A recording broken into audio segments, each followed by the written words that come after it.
Detective James had seen his fair share of bizarre cases, but the one that awaited him at the old abandoned casino was unlike anything he had encountered before. This was no ordinary assignment. A maze of rumors had been swirling around for years, painting the casino as a dwelling for the supernatural, a haunted haven. But James was a man of reason, a man who trusted the tangible. Ghosts were nothing more than figments of an overactive imagination to him. His currency was cold, hard facts and empirical evidence.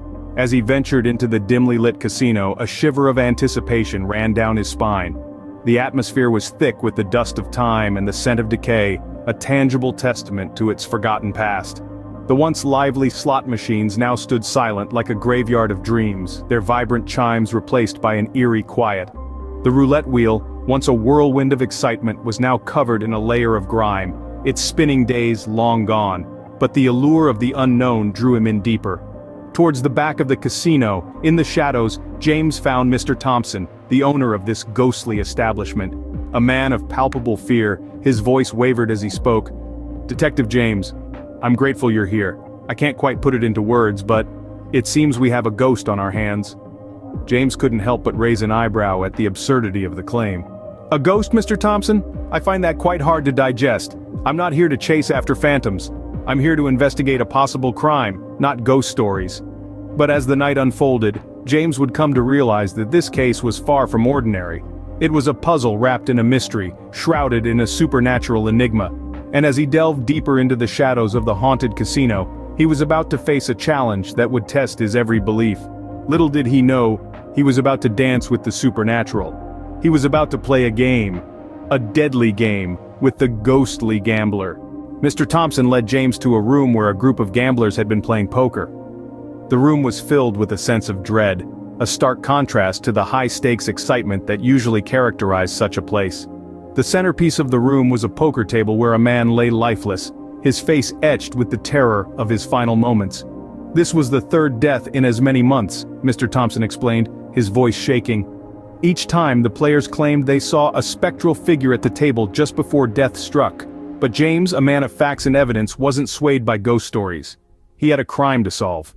Turning his attention to the body, James noted small puncture wounds on the man's neck. It seemed he'd been injected with some kind of poison, a clue that hinted at a calculated murder rather than a supernatural occurrence. James then interviewed the other players, each one more nervous than the last. Their stories were identical, full of fear and speculation about the ghostly figure. But none of their accounts provided any concrete evidence that could help James unravel the mystery. It was as if they were all caught in the thrall of the casino's haunting rumor. Frustration began to creep into James's mind as the night wore on. The case was like a jigsaw puzzle with missing pieces. Despite his best efforts, he was no closer to finding the killer or understanding the motive behind these bizarre murders. In a final desperate attempt to uncover the truth, James decided to spend the night in the casino, immersing himself in the eerie atmosphere. He wanted to see this so-called ghost with his own eyes. He wanted to confront the phantom that had cast a shadow of fear over the casino. The case seemed to be going nowhere, and he was no closer to finding the killer. But James was not one to back down from a challenge. He was determined to solve this enigma, even if it meant facing the ghostly gambler himself. After all, he was Detective James, a man who believed in facts, evidence, and the pursuit of truth, no matter how strange or terrifying it might be. As he sat at the poker table, a chill ran through the air. Suddenly, the room was filled with a ghostly light and a figure appeared at the table. An apparition dressed in the elegance of a bygone era materialized from the cold, eerie glow. His attire was of a gentleman gambler, complete with a tuxedo and a deck of cards. His voice echoed through the room, a chilling whisper that seemed to bounce off the silent slot machines and dusty roulette wheel. "I am the ghostly gambler," he announced, his words hanging in the air like a spectral promise. His figure flickered like a candle in the wind, but his presence was undeniable. "I haunt this casino, seeking revenge on those who cheat at my table." Detective James, a man of facts and evidence, eyed this spectral figure with skepticism. His mind raced with questions, yet he managed to keep his composure. "And how do you plan to exact your revenge, Mr. Ghostly Gambler?" James asked, his voice steady despite the bizarre circumstances. A ghostly smile spread across the apparition's face, revealing a set of sharp, ethereal fangs. "With a game of poker, of course. If you win, I will leave this place forever." If you lose, well, let's just say you'll join me in the afterlife. The challenge hung in the air, a deadly wager proposed by an entity beyond the realm of the living. James, however, was not a man to back down. He understood the stakes. He knew he had to outwit this phantom if he was to unravel the mystery that had claimed the lives of 3 men. With a determined nod, James accepted the ghost's challenge. His mind was already strategizing, calculating odds, studying his spectral opponent. He was a detective after all, a master of deduction and observation. And though he had never played poker against a ghost before, he was ready to give it his best shot. If you lose, well, let's just say you'll join me in the afterlife.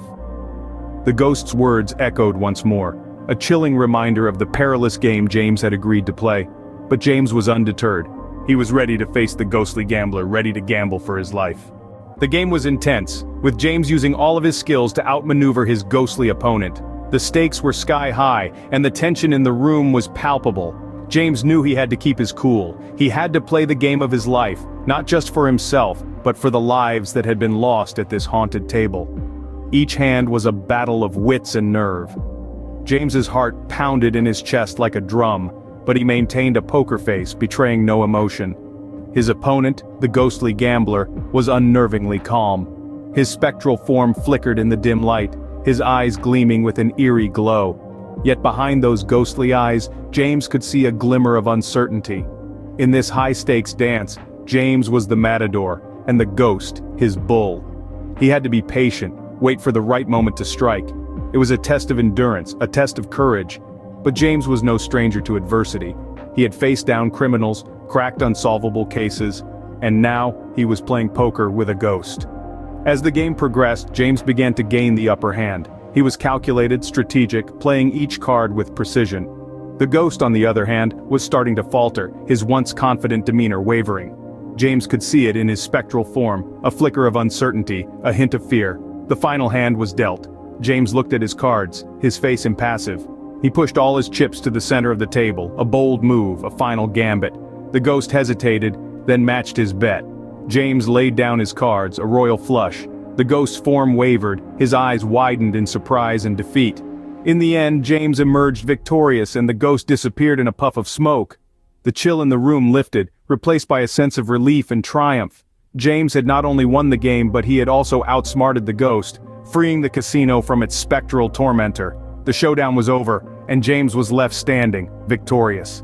With the ghost gone, James was able to unravel the mystery. The eerie silence that had once filled the casino was disrupted by the clinking of James's handcuffs. The real culprit was not a ghost, but one of the poker players. His weapon of choice? A specially designed ring that acted as a poison injector. Quite the clever ploy, James mused. The player had cunningly used the ghostly legend as a veil to shroud his heinous crimes. Each time he sensed that his losing streak was near, he would inject his unsuspecting victim and then sit back as the room descended into chaos, watching as the ghostly legend grew stronger with each passing death. James held up the ring to the dim light, the tiny needle glinting menacingly. The poison was a rare neurotoxin inducing a heart attack within seconds. It was a method so subtle, so swift, that it had almost escaped James's keen detective eye. But almost doesn't count in detective work. As he revealed the truth, the remaining players sat in stunned silence. The ghostly legend that had held them in its grip of terror was, after all, just a tale spun by a cunning murderer. The chilling specter of the ghostly gambler was nothing more than smoke and mirrors, a ruse to distract from the real danger lurking at the poker table. As the police hauled the killer away, the casino seemed to breathe a sigh of relief. The once buzzing slot machines and roulette wheels seemed less eerie, less menacing. The haunted casino was haunted no more. James couldn't help but feel a sense of satisfaction. He didn't believe in ghosts, but he did believe in justice. And tonight, justice had been served. He had come to investigate a crime and had ended up debunking a ghostly legend. With the killer caught and the ghostly legend put to rest, Detective James left the casino, knowing that he had solved one of the strangest cases of his career. This was one poker game James would certainly not forget.